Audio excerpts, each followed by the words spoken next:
So இந்த வீடியோவில் நம்ம இந்த XUV 700ல் ஒரு சவுண்டு, அதாவது சஸ்பென்ஷன் சவுண்டு வருதாங்கன்னே செக் பண்ண போகிறோம். அது மட்டும் இல்லாமல் இந்த வண்டி எப்படி இருக்குது, குவார்ட்டர் டு த க்ரோர் அதுக்கு ஒர்த்தான வண்டியா அப்படிங்கிறதான் இந்த வீடியோ நம்ம பார்க்க போகிறோம். ஸோ இப்போ நம்ம இந்த வண்டி வந்து ஆல்மோஸ்ட் வந்து ஒரு 1500 கிலோமீட்டர் ஓடிட்டோங்க. கிட்டத்தட்ட ஒரு 10 நாளாக ஓட்டிக்கிட்டு இருக்கோம். AX5 மாடலுங்க. இந்த AX7Lக்கும் இந்த AX5க்கும் என்ன வித்தியாசம் கேட்டிங்கன்னா, இதில் வந்து லெதர் சீட் கிடையாது, நம்ம தான் போடணும். வென்டிலேட்டர் சீட்ஸ் எதுவுமே கிடையாது. அண்டு ஆண்ட்ராய்ட் சிஸ்டம் வந்து ஃபுல்லாக வராது. இந்த மாதிரி சின்ன சின்ன சேஞ்சஸ் தான் இருக்குது. இதெல்லாம் வந்து பெரிய லெவலில் நம்ம காமிக்க போகிறதில்ல. நம்மளோட மெயின் இந்த வண்டியில் வந்து ஹைவேக்கு எந்த அளவுக்கு பெர்ஃபார்ம் பண்ணுது, ப்ளஸ் வந்து இந்த சஸ்பென்ஷன் சவுண்டு என்னவா இருக்குது, எதுக்காண்டி வருது அப்படிங்கிறதெல்லாம் வந்து பார்க்க போகிறோம். ஸோ வாங்க அப்படியே வந்து நம்ம வந்து ட்ரைவ் மோடுக்கு போகலாம்.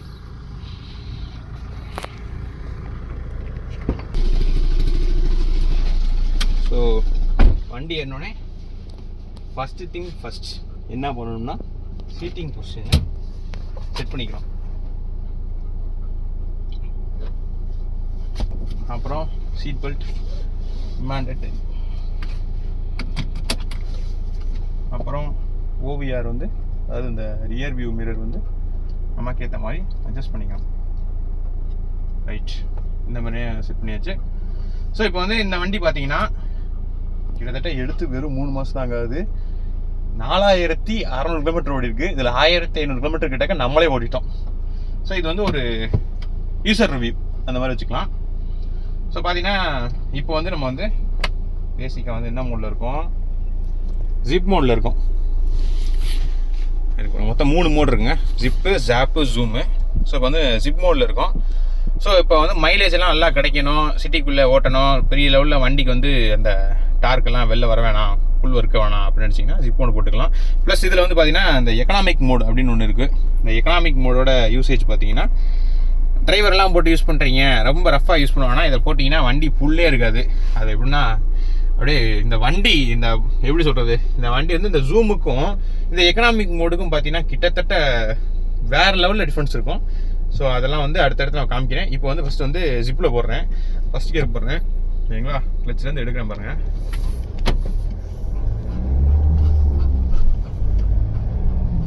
பார்த்தீங்களா, இது வந்து ஜிப் மோடு. அடுத்து ஜாப்பில் வந்து அடுத்து காமிக்கிறேன். ஜாப் மோடு போட்டாச்சு.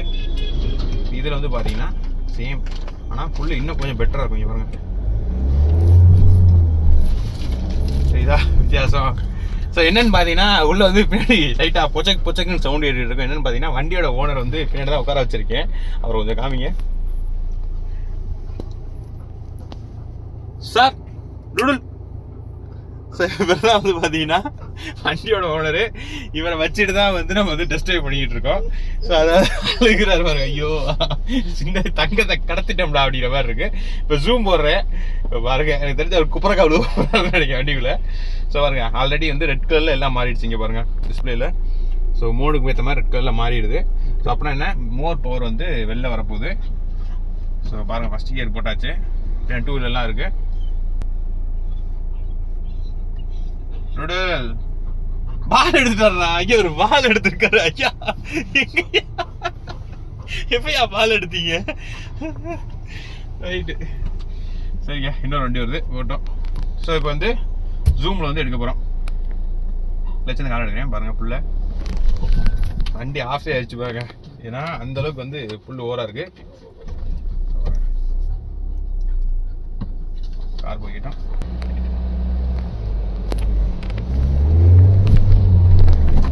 தெரியுதா உங்களுக்கு, வண்டி அப்படியே தூக்குதுங்க முன்னாடி. ஸோ சரியான புல்லு கம்ப்ளீட்டாக. இது எப்படின்னு பார்த்தீங்கன்னா அந்த மஹேந்திரா ஏர்லைன்ஸ் அப்படின்னு சொல்லலாம் இந்த வண்டி. ஆக்சுவலி அப்படி தான் எல்லாரும் கூப்பிட்றீங்க. அதே அதுக்கு ஏற்ற மாதிரி அப்படின்னா ஒரு அந்த டர்போ வந்து ஆக்டிவேட் ஆகிறதுலேருந்து இது கொடுக்குற புல் எல்லாம் பார்த்தீங்கன்னா அந்த ஹைவேக்கு வந்து பக்காவாக இருக்குது. பட் ஆனால் எனக்கு இந்த வண்டியில் வந்து ஒரு பிடிக்காத விஷயம் என்னன்னு பார்த்தீங்கன்னா, நம்ம வந்து ஸ்கார்பியோ என்ன பார்த்துருப்பீங்க, நிறைய வீடியோஸ் பார்த்தீங்கன்னா தெரியும். நம்ம ஸ்கார்பியோவில் தான் வந்து ஹைவேஸ்லாம் எங்கேனாலும் போய்கிட்டு இருக்கோம். ஸோ இந்த ஸ்கார்பியோ எண்ணுக்கும் இந்த வண்டிக்கும் என்ன ஒரு வித்தியாசம் பார்த்தீங்கன்னா, ஸ்கார்பியோவில் இந்த அளவுக்கு புல்லெல்லாம் இருக்காது. அதாவது வந்து நம்ம இன்ஷியலாக இந்த அளவுக்கு வந்து ஒரு இழுத்து அடிக்க முடியாது. பட் ஆனால் என்ன மாதிரி டெரன் வேணால் ஓடும். ஸோ அதுக்கான செக்மெண்ட் வேறு, இதுக்கான செக்மெண்ட் வேறு. பட் என்ன மேட்டர்னு பார்த்தீங்கன்னா அதில் இருக்க சஸ்பென்ஷன் வந்து எனக்கு ரொம்ப ரொம்ப பிடிக்கும்.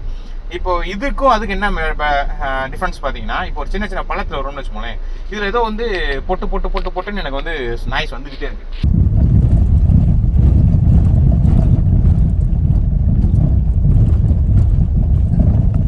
அதை வந்து நம்ம சர்வீஸ் சென்டர்லையும் போய் கேட்டாச்சு. சர்வீஸ் சென்டரில் கேட்டதுக்கு இந்த வண்டியில் அந்த 700 மாடலில் இதெல்லாம் வந்து ரொம்ப காமன், எல்லா வண்டிலையும் வருங்கிறாங்க. பட் ஆனால் இது எப்படின்னா நம்ம வந்து ஒரு 25 லட்சம் 27 லட்சம் 30 லட்சம் வரையும் வருதுன்னு வச்சுக்கோங்களேன். அந்த அமௌண்ட்டு நம்ம கொடுத்து வாங்குகிறோம். இந்த நாய்ஸ் வந்து எப்படின்னா ஒரு என்ன சொல்கிறது, ஒரு 10 lakhs பிலோவில் இருக்க காரில் நம்ம அந்த கேலிப்பர்லாம் போய் லோயர் ஆம்லாம் போனால் எப்படி வருமோ அந்த மாதிரி இதில் வருது. அந்த சேம் டைம் இந்த 700 வந்து நிறைய பேருக்கு வந்து லோயர் ஆம் வந்து ப்ராப்ளம் வருதுன்னு நான் வந்து கேள்விப்பட்டேன். ஸோ வந்து யாரும் 700 ஓனர்ஸ் இருந்தீங்கன்னா மறக்காமல் கமெண்ட் பண்ணுங்கள், தெரிஞ்சுப்போம் இன்கேஸ் இருக்கான்னு. மற்றபடி இந்த வண்டி நீங்கள் ஒரு ஹைவேஸில் வச்சுருக்கீங்க, க்ரூஸ் பண்ணணும்னா வந்து செம்ம வண்டிங்க, இது செம்ம கம்ஃபர்டபுள். இந்த செக்மெண்ட்டுக்கு வந்து இந்த சீட்டிங் பொசிஷனுக்கு வந்து சூப்பராக இருக்குது. ஸோ அசால்ட் நீங்கள் வாங்க, தேர்ட் கியரு வண்டிங்க. சும்மா நச்சுன்னு பிரேக் இருக்கும். நான் மெதுவாக தான் அடிக்கிறேன், ஏன்னா பின்னாடி ஒருத்தர் லாஸ்ட் சீட்டில் சீட் பெல்ட் போடாமல் இருக்காரு. அவரும் முன்னாடி வந்துடுவார். அந்த ஒரு காரணத்துக்காக தான் என்ன பண்ணுறாரு பாருங்க, அவர் ஆளை காணோம். இங்கேருந்து பார்த்தா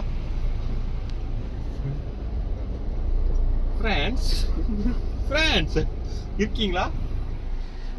ஸோ இப்போ வந்து நம்ம வந்து அடுத்து என்ன பண்ண போகிறோம் பார்த்தீங்கன்னா, ஜிப் மோடில் எக்கனாமிக் போட போகிறோம். இப்போ பாருங்க, நான் இதே மாதிரி மிதிக்கிறேன், ஒன்றுமே ஆகுது இந்த வண்டி. இங்கே வரேன், வரவே வராது. இங்கே வரேன், என்னைக்கு நான் தான் வந்து விடலைன்னு வண்டி ஏறவே ஏறாதுங்க. நல்ல டிஃபரன்ஸ் தெரியும். எவ்வளோ மிதிச்சாலும் வண்டி வந்து டார்க்கே இருக்காது.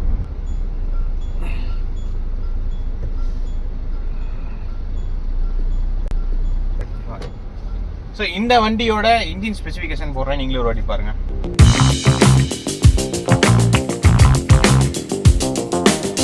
ஸோ இப்போ பார்த்தீங்கன்னா இந்த இதில் அந்த ஈகோ மோடை போட்டு என்ன அழுத்தினாலும் இந்த வண்டி போகாதுங்க. அப்படியே வந்து குழந்த மாதிரி இந்த வண்டி அமுங்கிரும். இதுக்கான டார்க்கு அந்த டர்போ எதுவுமே வெளியில் வராது. நீங்கள் ஒரு டிரைவர்கிட்ட கொடுக்குறீங்க, மைலேஜ் எடுக்க முடியல அப்படின்னு நினச்சிங்கன்னா இந்த ஈகோ மோடை போட்டு விட்டிங்கன்னா அவர் என்ன மிதிச்சாலும் வண்டி போகாதுங்க. சேம் டைம் என்ன ஆகும் பார்த்தீங்கன்னா, இந்த ஈகோ மோடில் வந்து ஏசி வந்து கூலிங் வந்து ரொம்ப கம்மியாக தான் வரும். நீங்கள் ஈகோ மோடுக்கு ஒரு மத்தியானம் ஒரு 12 மணி 1 மணிக்கு நீங்கள் வந்து இந்த வண்டியை எடுத்துகிட்டு எங்கேயாவது போகணும் அப்படின்னா இந்த ஈகோ மோடை போட்டுட்டு நீங்கள் போகணும்னு நினச்சிங்கன்னா கண்டிப்பாக வந்து அந்த கூலிங்னஸ் இருக்காது.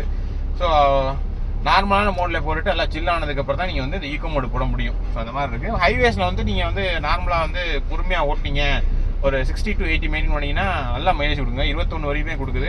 இதே ஒரு ரஃப் அண்ட் டஃப்பாக நீங்கள் ஓட்டுறீங்கன்னா வண்டி வந்து 8 கொடுக்குறது கூட ரொம்ப கஷ்டமாக தான் இருக்குது. ஜிப்பில் எக்கனாமிக்கில் 0 to 60 பார்ப்போம். அடுத்து ஜூமில் 0 to 60 எவ்வளோ நேரம் ஆகுதுன்னு பார்ப்போம். வந்து பார்க் பண்ணியாச்சு.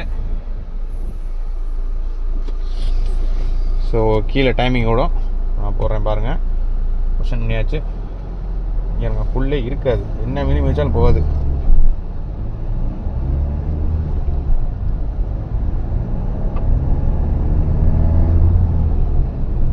வந்துடுச்சு. ஸோ 60 சரிங்களா. இப்போ வந்து நம்ம வந்து ஜூமில் பார்ப்போம், இதே எந்த அளவுக்கு புல் இருக்குன்னு பாருங்கள்.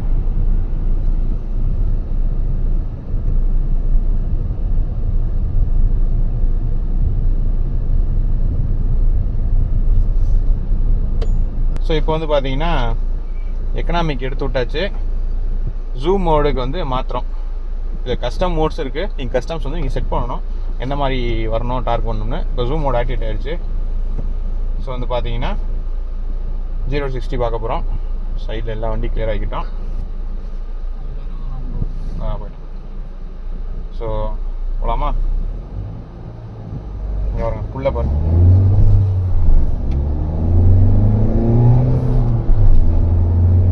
அவ்வளோதான், தேர்ட் கியர் தாங்க. ரொம்ப ஒன்றும் பெருசாக ஒன்று போவேன்னா தேர்ட் கியரில் அசால்ட் 60.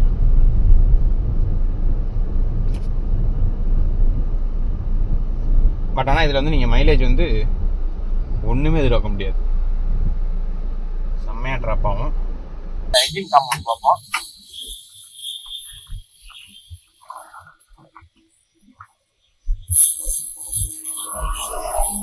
இன்சுலேஷன் தான் பக்கா பண்ணியிருக்காங்க.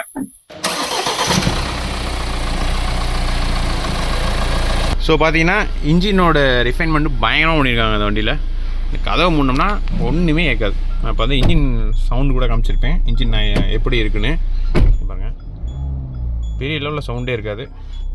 அண்ட் இது மகேந்திராலே வந்து நம்ம அந்த பேன் எடுத்துருந்தோம்னா இந்த சவுண்டோட அந்த ஹசார் லைட் எரிய ஆரம்பிச்சிடும். ஸோ அதனால தான் சவுண்ட் வந்துக்கிட்டு இருக்கு. பட் ஆனால் என்னன்னா அந்த வண்டியிலே எனக்கு பிடிக்காத ஒரே விஷயம் வந்து அந்த நாய்ஸ் தான்.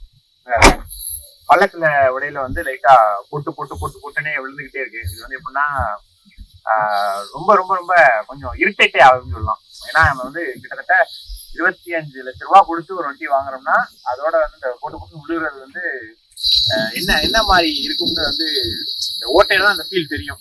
நமக்கு வந்து இந்த சவுண்ட் வந்தாலே இரிட்டேட்டா இருக்கும். நமக்கு வந்து நான் போன வீடியோ என் வீடியோ தான் பார்த்தீங்கன்னா தெரிஞ்சு சொல்லியிருப்பேன். அந்த சிமெண்ட் ரோட்ல வந்து வண்டி குதிச்சு போகும் பாத்தீங்கன்னா, அதுவே எனக்கு வந்து பிடிக்காது. அப்படி இருக்கிற இந்த டொட்டு சவுண்ட் வர்றது வந்து எந்த அளவுக்கு இரிட்டேட்டா இருக்கும் பாருங்க. மற்றபடி இந்த வண்டி வந்து இந்த ஹைவேஸுக்கு இந்த வண்டி வந்து ஒரு தரமான வண்டிங்க. வந்து இந்த சீட் வந்து அதாவது வந்து மிடில் ரோ வந்து பாத்தீங்கன்னா நல்ல கம்ஃபர்டபுளான பொசிஷனு, எந்த ஒரு பிரச்சனையும் இல்லை. ஜம்முன்னு உட்காந்துட்டு வரலாம். ஒரு ஹைவேக்கு பக்காவான வண்டிங்க. ஸோ வந்து ஓவராலா இந்த வண்டி கேட்டீங்கன்னா ஹைவேக்கு ஒர்த்தான இன்வெஸ்ட்மெண்ட். அடிச்சு நொறுக்கி போகலாம். ஓனர் ஓட்டினீங்கன்னா அந்த கிக் இருக்கும், பிரைவேட்டை கொடுத்தீங்கன்னா சப்போர்ட் இருக்கும். நீங்க ஓனர் வந்து ஓட்டணும், ஒரு டிரைவிங்ல வந்து பண்ணு வேணும் அப்படின்னு நினைச்சீங்கன்னா இது வந்து அருமையான வண்டி. ஸோ வந்து என்னைய மாதிரி பர்சனுக்கு வந்து முட்டி பயங்கரமாக இடிக்குது, கண்டிப்பாக உட்காரவே முடியாது. இங்கே பாருங்க, இதெல்லாம் வந்து மடக்குனா அவ்வளோதான், முடிஞ்சது சோழி. கொடுங்க ஃபோனை. இங்கே பாருங்கள் எப்படி உட்காந்துருக்கேன் பாருங்கள். இதே மாதிரி இதையும் பின்னாடி கொண்டு வந்தால் ரொம்ப கஷ்டமாயிரும். இவர் விட மாட்டார் ஓலையே ஒரு வண்டியை. சார் கொஞ்சம் இறங்க, நான் இறங்கிக்கணும், சலிக்குங்க. சரி இருங்க, நான் இறங்கிக்கிறேன் முதல்ல. ஸ்டேரிங்லாம் பார்த்தீங்கன்னா அப்படி ஒரு ஃபெதர் டச் தான், சால்ட் அதில் பண்ணலாம், அவ்வளோதான்.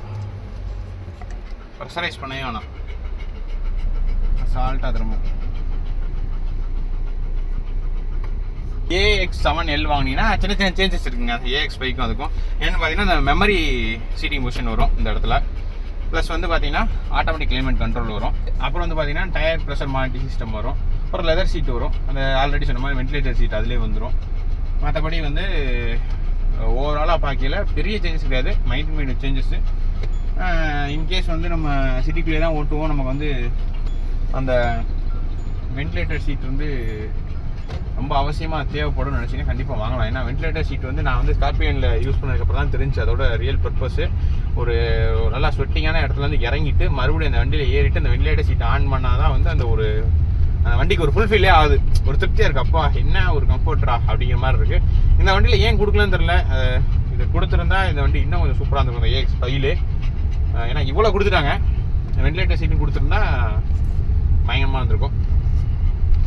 மற்றபடி கிளச் ப்ளே பிரேக்கு எல்லாம் வந்து நார்மல் சூப்பராக இருக்குது. லைட்டான ப்ளே தான், ரொம்ப உள்ளெல்லாம் போகாது, சாஃப்டாக தான் இருக்கும், ஈஸியாக வந்து ஓட்டலாம். ஸோ வந்து பார்த்தீங்கன்னா நம்ம வந்து ரிவ்யூ வந்து நம்ம ரொம்ப ஷார்ட் அண்ட் ஸ்வீட்டாக கொடுத்தோம். ஏன் இந்த ரிவ்யூ வந்து பர்டிகுலராக எடுத்தோம்னா இந்த சஸ்பென்ஷன் சவுண்டு இருக்குது பார்த்தீங்கன்னா, அந்த லோயர் ஆர்ம் சவுண்டு, அந்த போய் பள்ளத்தில் சஸ்பென்ஷன் சவுண்ட் சொல்ல முடியாது, இந்த லோயர் ஆர்ம் சவுண்டு அது வந்து ரொம்ப இரிட்டேட்டிங்காக இருந்துச்சு. சரி அதை பற்றி ஒரு வீடியோ போடுவோமேன்னு சொல்லி தான் இந்த வீடியோவை எடுத்தது. ஸோ இந்த வீடியோ பிடிச்சிருந்தா மறக்காமல் லைக் பண்ணி சப்ஸ்கிரைப் பண்ணிக்கோங்க.